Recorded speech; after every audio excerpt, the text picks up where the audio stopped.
A little over a year ago, I made a video deep diving into the Gaylor conspiracy theory, going over timelines, the alleged girlfriends, and the theories that this community has come up with over the years to deduce that Taylor Swift is secretly gay. Since then, the community has tripled in size and it has been getting so much attention from the general public and mainstream media that Taylor has had to address it, at least somewhat. In this video, I want to go over the things that have happened in the last year or so in regards to the Gaylor theory and the community. I want to reiterate that I'm not a Gaylor and I'm not making this video to prove them right or wrong. I just want to go over everything that's happened because I do find the phenomenon of theorizing that certain celebrities are gay to be very fascinating. Now, without further ado, let's get into it.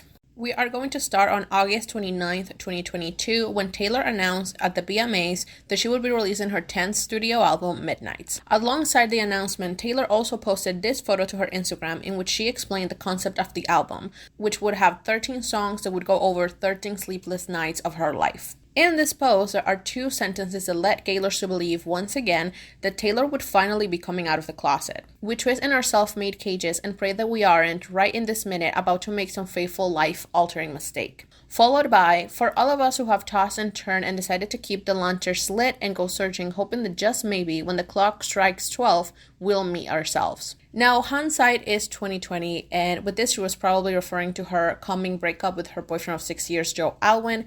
However, we didn't know that at the time, and this was more than enough proof that Taylor was coming out. The self-made cage was Taylor remaining in the closet to keep her career. The life-altering mistake was her possibly ruining her career by coming out, and when the clock struck 12, she would finally let us meet her by coming out of the cage, aka coming out of the closet. Following this, Rolling Stone magazines released an article talking about the Gaylor community, and days later they would post an exclusive photo of Taylor recording the album. The existence of the article was huge for Gaylors because there's a belief that the magazine wouldn't hurt their relationship with Taylor on purpose, so the fact that they would write this article proves that at the very least, Taylor is perfectly okay with people talking about the possibility of her being gay, but her giving them an exclusive all but confirm everything to Gaylors. As part of the promotional material for the album, Taylor started a TikTok series called Midnight Mayhem, in which she would just reveal the name of the songs. And in October 7th, Gaylor would get what they consider to be another win when Taylor announced the name of the opening track, Lavender Haze. Now this was huge because the color lavender has a long association with the LGBTQ+ community. I'm not going to give you a history lesson because I don't think I have the knowledge for that, but one of the biggest ties is that during the McCarthy era, the Executive Order 10450 became part of a national witch hunt to purge homosexual men and women from the federal government, which was dubbed the Lavender Scare. Sadly for Gaylors, their hopes would quickly come crashing down when Taylor shared a video to her Instagram in which she talked further about the story behind Lavender Haze. In the video, Taylor says that she got the phrase Lavender Haze from the show Mad Men and said that this was a term that referred to two people being in love, and that was her inspiration. She also said that when you are in a lavender haze, you want to stay there, and that through her 6-year-long relationship, she and her partner have had to deal with weird rumors and just choose to ignore them. This video caused an insane wave of backlash in all directions. For those who didn't believe that Taylor was gay, this video confirmed that she found the gay rumors to be weird, so they immediately started to troll anyone who had ever made any Gaylor-related content before. Meanwhile, Gaylors reacted in a variety of ways. Some accused Taylor of giving ammo to people to be homophobic against queer fans. Others started to accuse her of gay baiting them and using the community for profit. By and large, these groups canceled their pre-orders of the album, called Taylor a bad ally, and decided to turn their attention to openly queer artists instead of supporting her.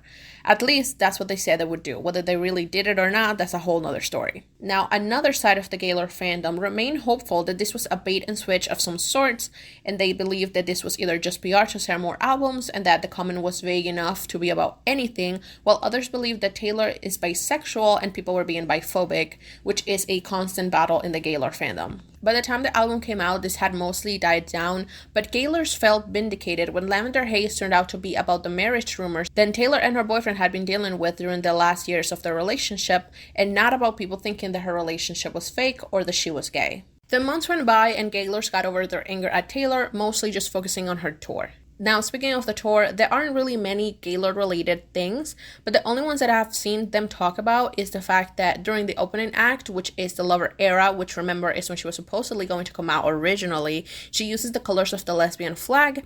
And also they started to talk about how she does certain hand movements during some songs. basically insinuating that she's like fingering the air like she would a woman. Now, in March, Gaylor's got super happy when it was announced that Taylor and Joe had broken up. For some reason, Gaylor's overall really hate Joe, and I never understood why. I think it might be because he was the physical reminder that she's not publicly gay.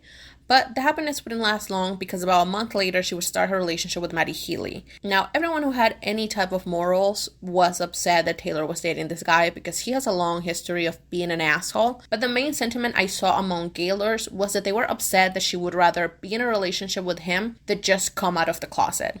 They broke up soon thereafter, and Gaylors would have a bone thrown at them when Carly Claus showed up at the last show of the first US leg of the tour in August.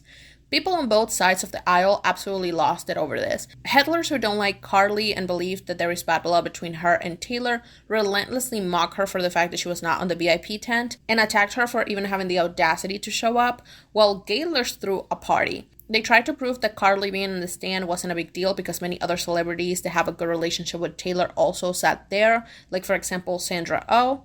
They made up a rumor that she went backstage and might have even left with Taylor after the show, and started to post comparison videos to show Taylor during the show singing towards the section that Carly was sitting in a way that she normally didn't, insinuating that she was singing directly to Carly. This happiness wouldn't last long because only a few weeks later, Taylor would start dating the football player Travis Kelce. The reaction to this relationship from all sides was absolutely deranged. Gaylors, of course, immediately accused the relationship of being fake and were very upset that she was dating yet another man instead of coming out. But I think a big part of the upsetness was the fact that this relationship is straight out of a heteronormative wet dream. This is literally the cheerleader and the football captain all grown up, and I think it just adds insult to injury for them. There's also the fact that the frenzy that was created around this relationship was absolutely insane for a number of reasons. First of all, it was presented like the perfect ending for Taylor, with people immediately starting to talk about them getting married and having children. There's also the fact that a lot of people definitely thought that Taylor was too old to not have been married and with kids. They don't want to say this out loud because it sounds bad and they would deny it if you ask them, but that was more or less what they were saying. And lastly, a huge number of fans that grew up with Taylor are probably in that stage of life where they are getting married and having children, so they want Taylor to go through that at the same time as them so they can live it together. Regardless of the reason, the reaction to this relationship for those who believed it to be real and were happy for Taylor was not any less deranged than anything that Gaylors have ever done. There's also the way in which this relationship was presented to the public. Now we know that by the time that Taylor showed up to the football game, they had been dating for a while. But at the time, it was believed that this was their first date and that Taylor had shown up as some sort of response to the fact that Travis had been talking about her and about how he had tried to get her phone number and how he was butthurt that he couldn't get it. This led people to create the narrative that he was somehow stalking and harassing Taylor and that she had been basically peer pressured into responding to his advances. This was further pushed by an opinion piece published by CNN in which they basically accused the media of promoting the idea that if a woman says no, you should keep insisting until they give in because of the way in which they covered the whole Taylor and Travis beginning of the relationship. This article received a lot of backlash because people thought they were exaggerating and victimizing Taylor, as people did not really believe that Taylor would have shown up to that game if she didn't want to be there.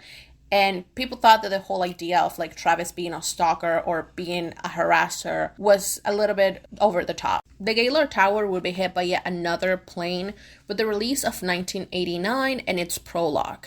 In it, Taylor talks about her life during the time that the original 1989 release came out, and she says, "I swore off dating and decided to focus only on myself, my music, my growth, and my female friendships. If I only hung out with my female friends, people couldn't sensationalize or sexualize that, right? I would learn later on that people could and people would." The community was hit with a bigger wave of backlash than before. This was now the second time since 2014 that Taylor had addressed people shipping her with her friends. However, the last time she did that, it was more vague. And like, obviously she was talking about Carly, but she said that she didn't want to be shipped with her friends. She didn't say anything specifically about what was the gender of the friends that she didn't want to be shipped in. So you could just understand that as her not wanting to be shipped with anyone. However, this time it was very clear. She was talking about Gaylors. She was talking about Gaylors. She was talking about the gay rumors.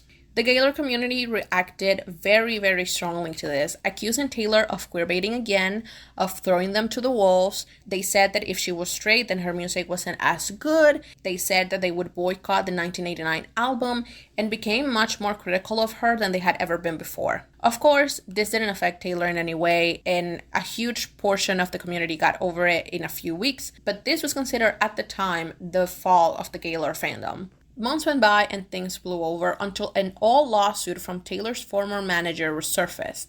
Nothing gay is mentioned in the lawsuit, but there is an email from Taylor's dad, Scott, that showed how involved he was with her career and how determined he was to make her a star. Now, Taylor's dad is not well liked by the Gaylor community, since many assume that he's a Republican, given some of his Facebook posts, and assume that this is the reason why Taylor hasn't come out yet. And for them, this email further proved that he was the main reason why she remained in the closet for so long and why she would never come out. The final plane hit the Gaylor Tower on January 14th, 2024, when the New York Times released an opinion piece titled, "Look What We Made Taylor Swift Do." I'm going to quickly go over it. It starts talking about the suicide attempt of a country singer called Shelly Wright in 2006 over the pressure of being closeted, and an interview that she gave years later after she came out, in which she said that things wouldn't change in the industry in regards to gay singers until somebody big did something or came out. And that, quote, "We need our heroes now." And the writer begs the question, what if Taylor Swift tried to be that hero? The article continues going over the lover coming out theory, which I covered in my last video. Basically a combination of events and actions that led people to believe that Taylor was going to come out during the lover era, but decided not to after her masters were sold to Scooter Braun. The article further talks about Taylor's image in society and how her career largely revolves around her love life and her having to provide a story for the public in which she both finds the perfect heteronormative love, but remains being a girl boss, and questions whether or not she has tried to burn the house down, which again is a Gaylor theory. The writer goes on to talk about Taylor's gay Easter eggs. They mention the bi flag color hair, the rainbow dresses, her showing herself trapped in glass closets, and referencing The Ladder, which is one of the earliest lesbian publications in the United States, as well as her queer-coded lyrics, including the way in which she uses pronouns in the songs. They go on to say that lesbian women are monsters in society because they cannot take part in any of the patriarchal roles, and that if Taylor were to ever not comply, her career would be over. The writer also states that it's possible that Taylor has already come out to those who can see it, and that people don't acknowledge that because she hasn't had a big coming out announcement. Lastly, they ask if is the best form of solidarity still silence. They basically argue that people have to be open about the possibility that Taylor might be gay and take every quote-unquote clue that she is seriously, so that we don't undercut the lesbian community, which has been forgotten to history very often, and that it would not be good to discuss all of this once Taylor is old or dead and gone. They finished the article by going over the day that Taylor performed the song Hits Different on the Era Store, basically saying that Taylor was happy with herself because this is a song with a lot of queer undertones, and with this performer, the writer felt that Taylor had broken free from the image that she had created for herself. This article made Gaylors very, very happy because this was yet another major publication talking about the possibility that Taylor might be gay. Also, Shelly's wife posted the article to her Instagram story, which made it all seem like they approve of the message, which made Gaylors happy because they've always tied Shelly's story to Taylor's. But the rest of the world reacted with indignation that the New York Times would give space to a conspiracy theory and present it as a valid argument to have. The bubble would quickly burst after someone close to Taylor said that they were dismayed by the piece, saying, "There seems to be no boundary some journalists won't cross when writing about Taylor, regardless of how invasive, untrue, and inappropriate it is, all under the protective veil of an opinion piece." This led to an even bigger wave of criticism towards Gaylors, the New York Times, and the writer of the article, as this made it seem like Taylor herself was not happy or interested in continuing to have people have this conversation. Shelly also responded to this by saying that she did not like that they used her story in the article and denounced them for commenting on Taylor's sexuality, and her wife ended up deleting her Instagram story soon thereafter. To this rebuttal, Gaylors reacted in the exact way that they had before. They threatened to boycott her, they said that she was queer baiting, they said that her writing wasn't good enough if it wasn't gay, and said that they would listen to more queer artists that were publicly out. After this, Taylor attended the Golden Globes with her friend Kelly Teller, and she got criticized for the way in which they posed together for photos and them being together at all, with the writer of the CNN piece about Taylor and Travis basically saying that she was queerbaiting for linking arms with Kelly and that it was not okay for them to be seen together like that after all of the mess that had happened with the article, which is a terrible take because Taylor is allowed to be touchy-feely with her female friends without it being gay. Like, even if she were gay, she can still link arms and hold hands with her female friends and it not have a gay undertone, especially when her friend is married to a man. Lately, in the last month, Taylor wore a lot of green, basically wearing it every day, and Gaylors are comparing her to Evelyn Hugo, which is the protagonist of a book called The Seven Husbands of Evelyn Hugo, which is about a closeted lesbian woman.